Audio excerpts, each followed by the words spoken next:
All right, guys, welcome back to Zenlist, Chicagoland.com, and we are going to set up a search right now. Let's get into it so you know how to use the platform, whether you're on mobile or desktop. It's super friendly. All of my clients love it. They rave about how much they love being on Zenlist. So let's get into the search. Now, if you're already a user of Zenlist, you'll see that when you log in, your feed will show you all the properties that meet your criteria. And you can see this on my feed right here. These are all the properties in the search that I've set up. But if you're getting set up for the very first time, and you can go over to the search option on the left side bar there. It looks a little different on mobile, but it's going to be pretty much the same experience.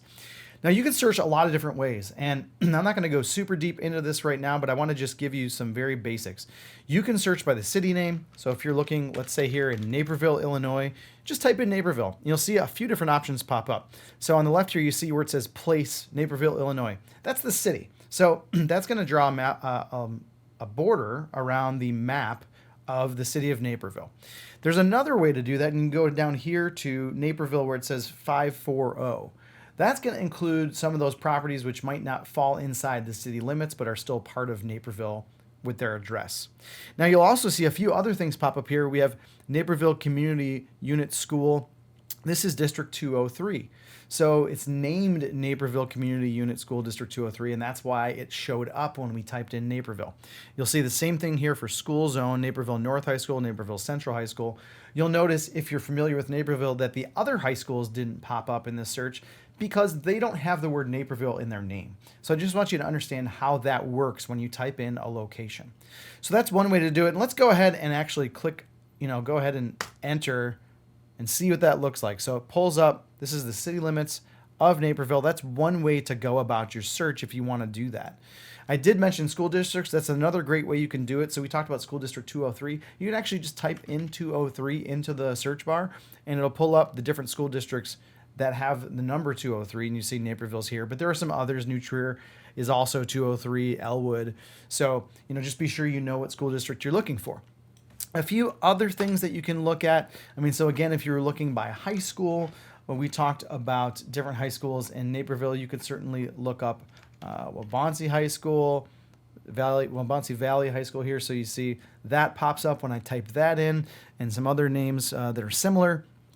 So there's a few ways to go about it. And once you get your location down, that's going to be the first step. And then you'll see that there are all kinds of filters you can go through. So, this is as robust as the MLS is. So there's going to be a lot of search filters in here that you're not going to see on Zillow, Redfin, Realtor.com. That's another reason that my clients love using this platform, is that there's so much customization. If you want to keep it simple, you can, but if you want to really dive deep, you can do that too. So let's look at where it says property type. These two filters kind of pop up right off the bat. So property type, default residential.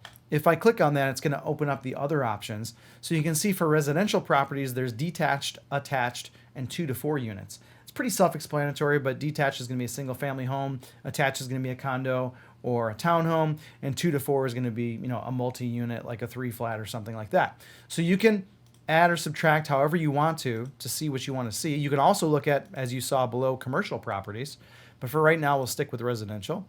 And then you see status for sale. So you can click on that status, and there's these different status options within the for sale category.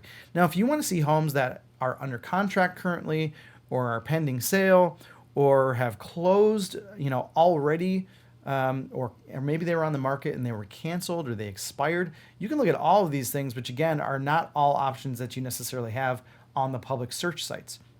So use them wisely for whatever you're trying to accomplish. So then you can scroll down and see here's a price range. Is a great way to just quickly go in. Hey, I'm looking between 250 and 300 maybe is your option. You can customize. You can do 301, whatever you want to do.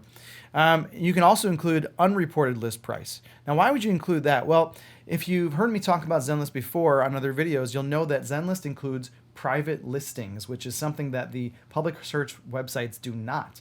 So if I unclick that, and you look here at the top, it says there's 8 listings currently in this price range between 250 and 300. Let's give a more broad price range that's apropos to Naperville. So let's look at like 400 to 600, which is more around the average price for a home in Naperville. So you can see that there's 48 listings, 16 private listings.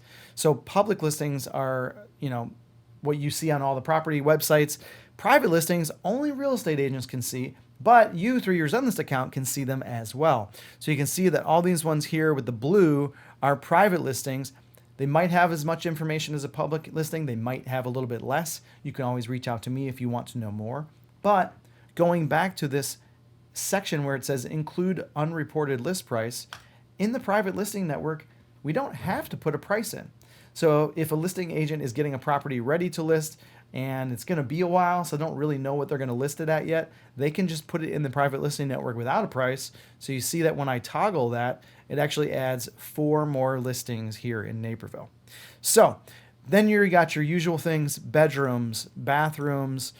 You can go down and do things like, hey, I want to make sure that it has a true master bathroom. I want to look at different things about the lot, a lot that, it's a corner lot or it's a cul-de-sac, things like that. I would keep it pretty basic to start. If you have any questions about that, you can certainly ask me, because this is all dependent on how real estate agents enter their listings into the MLS, which isn't always 100% accurate and doesn't always include some of these really minute search filters that you might be interested in. So that's a basic look at Zenlist and how to get started searching. If you have more questions, all my contact info is in my Zenlink profile below. Feel free to reach out to me, and I can't wait to help you get searching. Happy hunting.